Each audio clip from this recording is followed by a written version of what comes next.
Hi, I'm Shona Phimister and I'm the founder of Phimfinch, and I'm also the host of the Phimfinch podcast, Sharing Experiences, where we like to share what we know and what we've experienced in terms of neurodiversity and the education system. If you've got something to share and you'd like to be on our podcast, please do get in contact because we would love to hear from you so that others can learn from your experiences too. Okay, hi Faye, thank you so much for joining me today. Me and you have been working together for a while now, and hopefully much more in the future. Could you just explain to everybody a little bit about what you do in alternative provision? Absolutely. So hi, yes, I'm Faith. And so what I do is we specifically provide creative programs. So our curriculum starts from referrals from year nine, based on the curriculum that we deliver. So the awarding body of our qualifications is Pearson, also known as EdExcel. And so the courses specifically are in fashion and or art and design. And so with the different referrals that we receive from different schools and provisions, will be based around that specific learner, but all has a creative flair. So the curriculum that we deliver specifically based around fashion. So we tend to get pupils who have an interest in art or fashion, or they're not sure what they want to do specifically where it pertains to creativity. So we allow them to try a little bit of everything until they figure that out, so we can kind of take the journey with them. And as part of our programming, it's really balancing the relationship with the young person as well as with the school that we're working with. In addition to that, we also offer functional skills, maths and English. And so with our maths and English, that's a one-to-one session with a maths and or English teacher. And then everything else that we do is all creative. But even with the maths and English, we try to link it back to the portfolio of work based around maths and English. So even with garment construction and dressmaking, you've got the different measurements and sizes.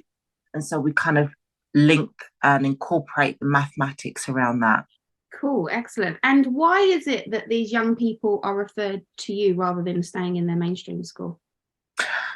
So it can be a number of reasons. And so it's usually can be based around behavioral barriers. So for whatever reason, they aren't engaging well in the school environment due to behavior.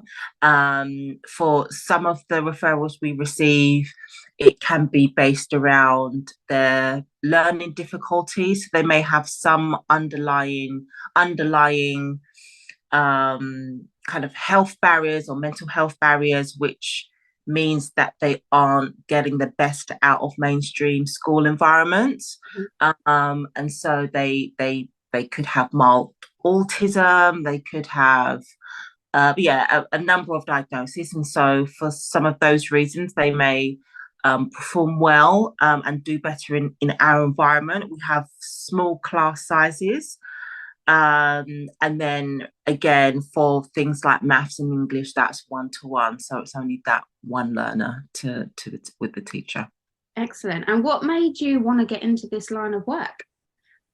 So the organization that I run is called Caramo Rock.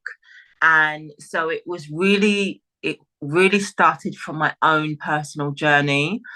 So I wasn't ever expelled out of school. So I did finish school from year 7 to year 11. But I did have a difficult kind of teenage journey. So I was involved in a gang as a teenager. And so I was really passionate about, there was lots of provisions and programs for young boys and intervention, which I always say is absolutely needed and still needed. But I just felt like there was nothing for young girls that may also be involved, be it the girlfriend of the guy that's the gang leader, And so I felt like there needed to be more provisions and interventions for young females that may also be involved in gang-related activities. So I decided to do something about it. So that was in 2008. And so because of those types of prevention projects, you find that there are a lot of similarities. So people who may be involved in a gang, they are likely to have been kicked out of school. Those that may be in a gang would have likely to be on probation. So those are the types of people that we target. And so I started doing that in 2008 and haven't stopped. And so over time it's grown and built up. And next year we celebrate 15 years. So the reason why we specifically receive referrals from schools of young people of that nature is because that's the heart of what we're trying to do. We're trying to specifically target young people that aren't engaging well within society for whatever reason. And so our remit is somewhat widened to mental health barriers, gang-related barriers, behavioural barriers. But then in addition, we also get referrals of young people that just love fashion. They don't have any barrier. They just want to come and do our program. So we welcome them also. But that's where the heart of why it started began from, is from my own personal journey as a teenager, and feeling like there wasn't really anything for me, and I loved fashion. That was the only thing that I really enjoyed. And so I thought, okay, well, I enjoy fashion, so I decided to just use fashion to engage young people, and creativity and arts and culture, and that's where it came from. So I think you said 2008 you started, was that right? Yeah. So how did you actually get going? Like, how did you get your first referral? And when you first had that kid with you, were you like, oh, what do I do with them now? Like, how did that happen? So in 2008, I handed in my resignation where I was working, and it was a coach. I was a sports coach. So I handed in my resignation there. And so I was doing a lot of youth leadership at that organization, and decided to kind of do something on my own. And so my director at that time, so she helped me come up with a business plan, a strategy, a marketing plan, and everything else, financial. So she helped me from scratch to generate that business plan. And then there was a local, like a Newham Dragon's Den at the time, in 08. And so I pitched. It was for a small grant of £2,000. So that small grant helped me to get some resources, a couple of sewing machines and some equipment, to be able to use. So I used a cafe on Prince Regent opposite Royal Dock School. So we used that space. So even before receiving the referral, I had to kind of do the business plan, get a small grant to get some resources. So my first referrals didn't come from a school directly. I literally had a batch of flyers in my hand and walked up and down Prince Regent's Lane past Royal Dock School, and was like, "This is what I'm doing. Does anyone want to come?" Yeah. And that's how I I targeted actual young people to let them know what I was doing, and it was through the young people how I got a referral through. So I did that for the first year. Then in the second year, I actually went Royal Dock School, also known as kind of the old Woodside. So I went to Royal Docks, and said, I'm an old student from the school. This is what I'm trying to do. And so Royal Docks supported the project, and that's where I got some referrals from. Okay. So that was in the second year. So that was in 09. And it was really from the support of the school. And it was head of year, he was head of year 9. So it was the head of year 9 that was the chairman of Caramel Rock.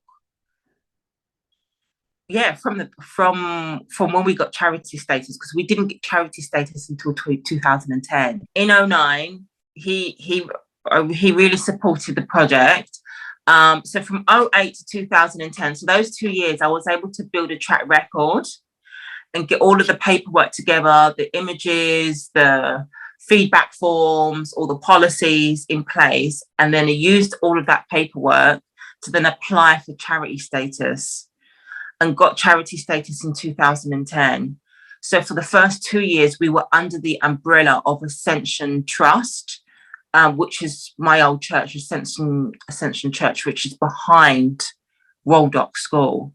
So Ascension Church do a lot of pieces of work with the school as well, because I grew up in Custom House. So it's very much getting the support of my community and where I grew up. So the local CAF, they helped me out, let me use the space. Roldock School, Ascension Church, which has its own trust. So within Ascension Trust, you've got the church, and then you've got a football club. You've got the Ascension cheerleaders. I'm not sure if you're familiar with the cheerleaders. We've got a Cub Scout club, a whole range of clubs. And so Caramel Rock was under their umbrella for the first 2 years. So all of the funding that I got for the first 2 years went to Ascension Trust, and then they would release it to me to be able to do the activities. Because whenever I applied for the different funding, because we didn't have a registered charity number or company or CIC, I applied in the Ascension Trust name, and so they gave me permission to do that, and then they would receive the funding and hold it for me to be able to release and do the activities. And so they would then help me do all the reports when reporting back to those organisations that funded the project. So Lee Fairs is his name. Oops, I gave his name. I don't know if you'll mind me saying it. I don't mind you saying it. Will he mind you saying it? Yeah, so I mean, it's all public record. So he was the chair for like the first.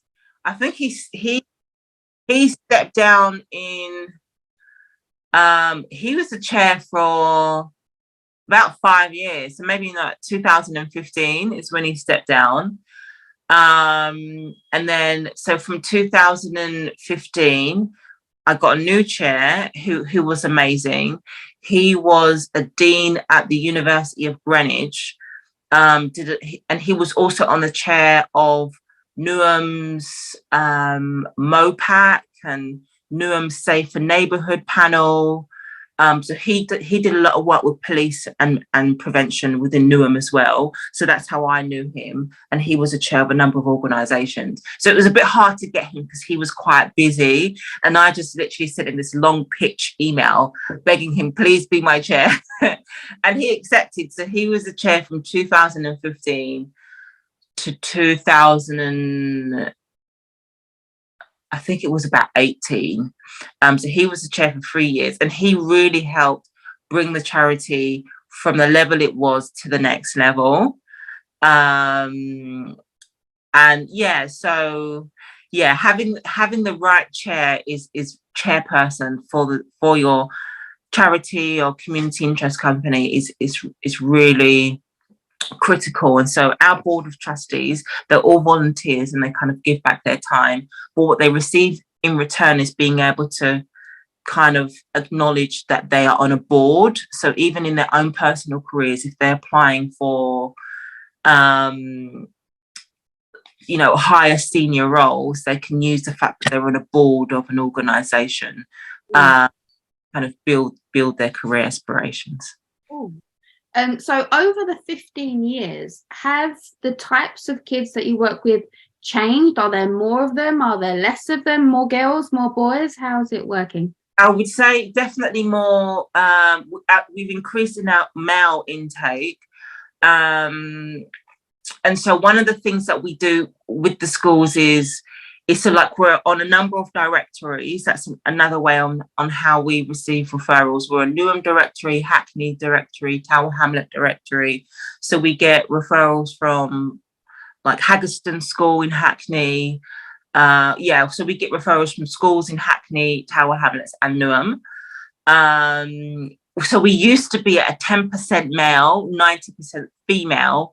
We're now at a 40% male, 60% female. So in a group of 10, for every 6 girls, there's 4 boys. So we've definitely got more boys. But then we also specifically run a project with an all boys SEN school. And that group has boys only in it. So yeah, we've definitely increased on our male intake, but I think that has also, what has helped is also kind of culture. So you've got like Off-White, which is quite a cool, trendy brand, which was started by Virgil Abloh, who's very good friends with Kanye West. Kanye West has his own clothing brand. So there are kind of male, somewhat role models within music and culture that are starting clothing brands and streetwear brands, which is making fashion cool. And so for us, we kind of optimize on that to kind of package our programming in a way that's appealing for both male and female.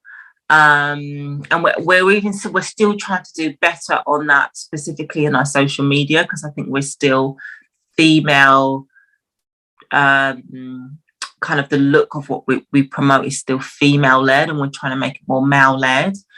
So over the years we've definitely seen a more of an intake of male, and then we're finding that culture is affecting that, and so that's a good thing for us. Yes, that's been great. Cool. So your whole point of being set up is to kind of give young people something positive to do rather than joining gangs and entering crime and stuff, right? Have you got any case studies that you could share with us? You don't have to give names if you don't want to, but yeah, share. So we had this young, we've had a couple. So we've had one young boy. This was in the very early days. He was referred through the young offending team.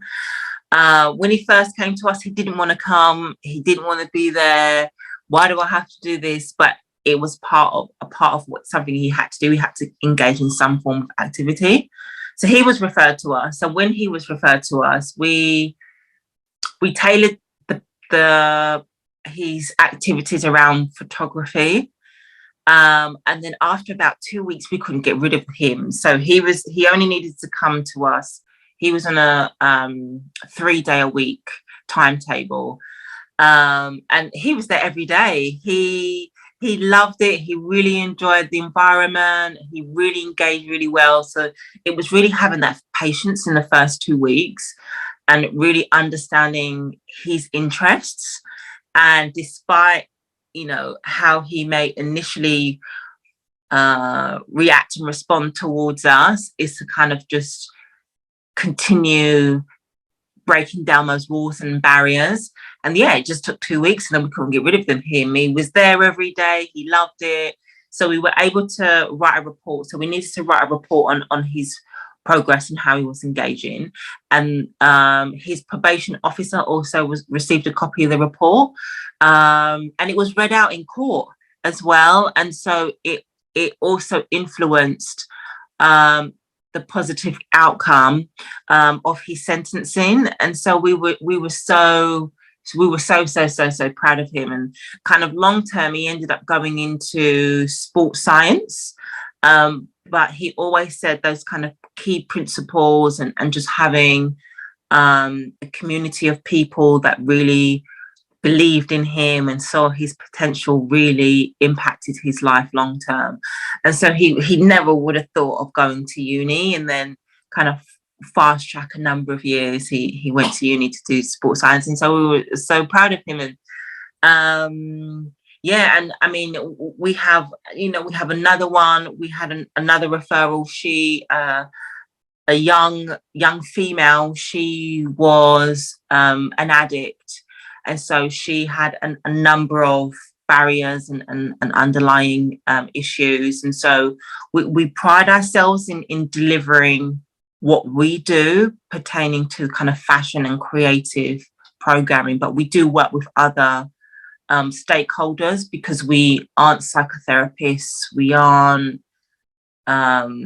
so we acknowledge what we do and we acknowledge what we don't do. So we are quite big on making sure that we connect with key stakeholders to provide the clinical or critical interventions that's needed for each of our young people. She loved fashion, and she had never completed a course, so she would always start a course and never finish. So she was referred from one to another to another to another to another to another. But because we are industry specific and creative specific, when we engage, we're able to engage and provide that specific curriculum for that learner. And she ended up completing the course. She sustained being clean, and successfully kind of progressed through our program, and we were also really, really proud of her. And for over 15 years, we've only ever had one case where we couldn't support them. It just wasn't working. Proud of that. And so we are small. We work with small numbers. We have a small team. And we do have aspirations to grow and work with receive more referrals. So I'm sure that one will increase as we work with more young people, but we're very proud of what we've achieved so far. Excellent. So if anyone watching this, because I'm trying to onboard people that will be interested in working with these types of young people, because I think since COVID especially, there's even more young people that are just not engaged in mainstream education. They might need something else. So if anybody watched this and they thought, you know what, I'd like to try my hand at working with these young people, what kind of person would work in this environment, or what kind of skill set would they need? I would probably say someone who has a passion for youth work of some kind. Now, I specifically never went the youth work route and studied youth work. But I have that kind of youth work passion. Somebody who has an interest or passion for kind of community development, really wanting to work with young communities and young people that have challenges. It really takes a certain type of character and passion for working with young people that have challenges, because it's hard work, and it can, I'll just say as it is, it can become tiring because you put in a lot of your physical and mental energy into people. And so that within itself, any person, you'll naturally just become tired because you're so passionate and you're trying to get through to these young people. And it's not easy. It can be hard work depending on what their barriers are. So it certainly takes someone that has an interest and passion, and because if you're not interested, you can find that it's just definitely not for you.